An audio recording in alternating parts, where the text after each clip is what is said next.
Iran में लोगों को रोटी खाने के लिए भी लोन लेना पड़ रहा है। वहां लोग ईएमआई यानी इंस्टॉलमेंट्स पर अपना गुजारा कर रहे हैं। मुसलमानों का बहिष्कार कर देना चाहिए, मुसलमानों को सरकारी क्या प्राइवेट नौकरियों में भी नहीं लेना चाहिए, मुसलमानों को पूरी तरीके से अलग थलग कर देना चाहिए। ये तो बीजेपी के नेताओं के बयान आते हैं। वेलकम दोस्तों, इस वीडियो में बात करेंगे इस वक्त सोशल मीडिया पर क्या वायरल चल रहा है। अंजना ओम कश्यप, ये नाम पिछले कुछ वक्त से आप सुन ही रहे होंगे। अब देश में सुन रहे थे, अब विदेशों में भी सुनाई देगा। वजह यह है कि अंजना ओम कश्यप ने ईरान को लेकर के कुछ इस तरीके के दावे कर दिए, जहां ईरान की तरफ से पोस्ट जारी किया गया है और अंजना की बाकायदा उस पोस्ट पर फॉल्स लिख दिया गया है। और क्या कुछ कहा है वो मैं आपके साथ शेयर करूंगा, और अंजना ने किस तरीके से रिपोर्टिंग करी थी वो भी आपके साथ शेयर करेंगे। लेकिन जैसे कि हम हमेशा कहते हैं, किस तरीके की वीडियो लाते रहते हैं, तो चैनल को सब्सक्राइब कर लिएगा। अब देखिए, जंग के हालात तो आपको मालूम ही होंगे, लेकिन उस जंग की वजह से हिंदुस्तान के अंदर किस तरीके की रिपोर्टें आती हैं वो तो छुपी हुई नहीं है। महंगाई, चाहे वो पेट्रोल डीजल हो जाए, एलपीजी हो जाए, उस पर ये मीडिया बात नहीं करता है। उठा उठा करके पाकिस्तान का मुद्दा लाता है कि पाकिस्तान में इतनी महंगाई हो गई है, फला मुल्क में इतनी महंगाई हो गई है। इस बार अंजना ओम कश्यप ने जो किया है उसको लेकर के बड़ी जबरदस्त फजीयत हो गई है। पिछली बार टीचरों ने जिस तरीके से उनकी फजीयत करी थी उसको लेकर के तो उन्होंने डिफेमेशन केस फाइल कर दिया। लेकिन अब वो क्या करेंगी, क्योंकि टीचर्स भी यही कह रहे थे कुछ वक्त से कि ये मीडिया हिंदुस्तान के मुद्दे कम उठाती है और अनाप शनाप खबरें ज्यादा।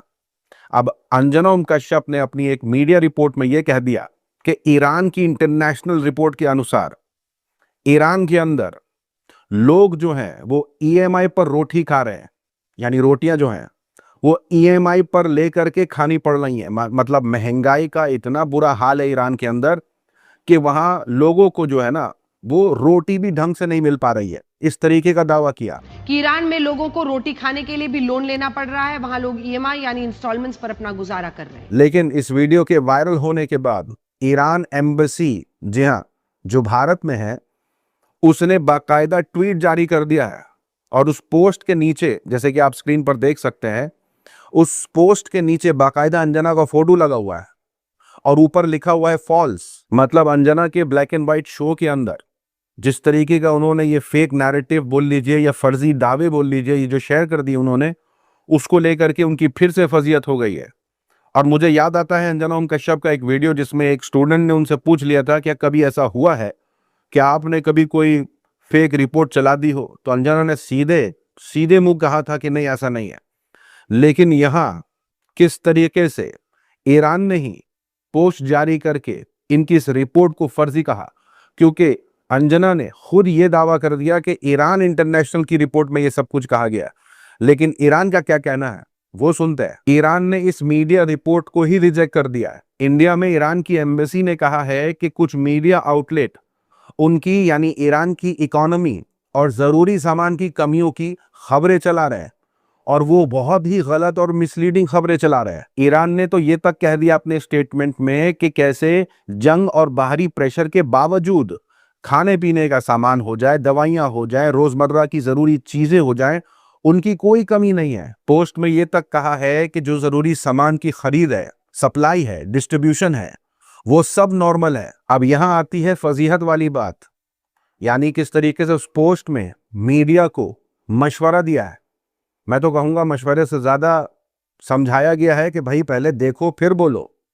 ईरान ने यह कहा है इंडियन मीडिया से कि ईरान से जुड़ी जो भी खबरें हैं उन्हें पहले पब्लिश करने से पहले ऑफिशियल और वेरीफाइड सोर्सेज का इस्तेमाल किया करें। अब क्योंकि अंजना ओम कश्यप ने ईरान की इंटरनेशनल मीडिया का हवाला दिया था अपनी इस रिपोर्ट में, जिस पर ईरान की तरफ से यह कहा गया है कि यह आउटलेट जो है वो ईरान गवर्नमेंट की विरोधियों से जुड़ा हुआ है और एंटी ईरान पॉलिटिकल एजेंडा चलाता है ये वेबसाइट। ये तक कहा है कि ईरान की जो ग्राउंड रियलिटी है उसका रिलायबल सोर्स नहीं मानती इस वेबसाइट को ईरान। अब देखिए, इस गोदी मीडिया की जो पोजीशन है 197, वो तो भाई कोई मुकाबला नहीं है कि इनकी क्रेडिबिलिटी, इनकी फैक्ट चेकिंग, इनकी रिपोर्टिंग, ये कहां से क्या उठा करके क्या बोलते हैं और देश के ऊपर सवाल खड़ा करता है।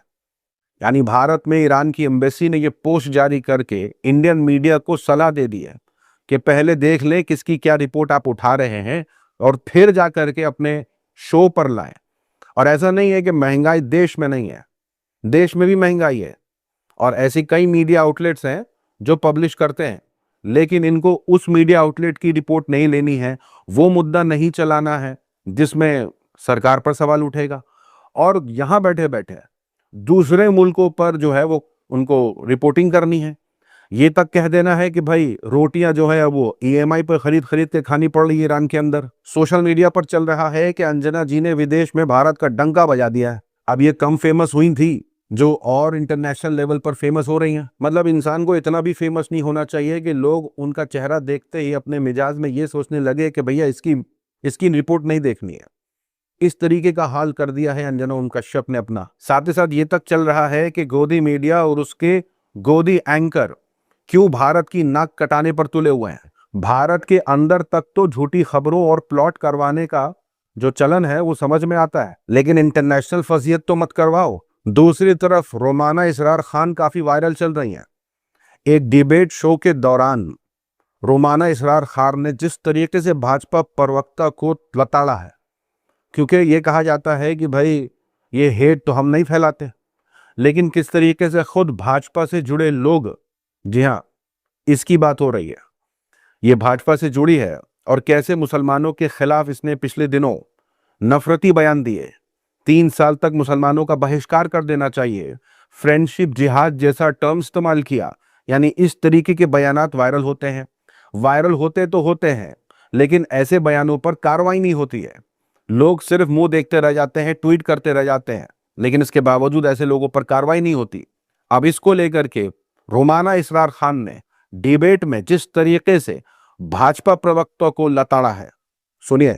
नहीं लेकिन डॉक्टर अजय आलोक, ये तो दिक्कत है ना, पार्टी बीजेपी के कुछ ऐसे नेता जो पार्टी के अंदर पदाधिकारी हैं और वो खड़े होकर सार्वजनिक मंचों से ये कहते हैं कि साहब 2 साल के लिए 3 साल के लिए मुसलमानों का बहिष्कार कर देना चाहिए, मुसलमानों को सरकारी क्या प्राइवेट नौकरियों में भी नहीं लेना चाहिए, मुसलमानों को पूरी तरीके से अलग थलग कर देना चाहिए। ये तो बीजेपी के नेताओं के बयान आते हैं और वो सोशल मीडिया पर खूब वायरल होते हैं, उन पर कोई एक्शन तो होता नहीं है। और ये बयान बिल्कुल संविधान की भावना से मेल नहीं खाते हैं, संविधान को सीधे सीधे नुकसान पहुंचाने वाले ये बयान है, क्योंकि जो बंधुत्व का भाव हर हिंदुस्तानी में हो, ये ऐसे जहरीले बयान, कटीले बयान तो सीधे उस बंधुत्व के भाव पर वार करते हैं ना। तो अंजना ओम कश्यप की इस तरीके की रिपोर्टिंग और ईरान की एम्बेसी की तरफ से जो जवाब आया है, उसको लेकर के आपकी क्या राय है, कमेंट सेक्शन में जरूर बताइएगा। और इस तरीके की वीडियोस देखने के लिए हमारे चैनल को सब्सक्राइब करिए, और वीडियो जैसी भी लगे, अच्छी बुरी, कमेंट में जरूर करके बताइएगा और लाइक करना मत भूलिएगा। आज के लिए इतना ही, मिलूंगा अगले वीडियो में, तब तक के लिए अपना ख्याल रखें।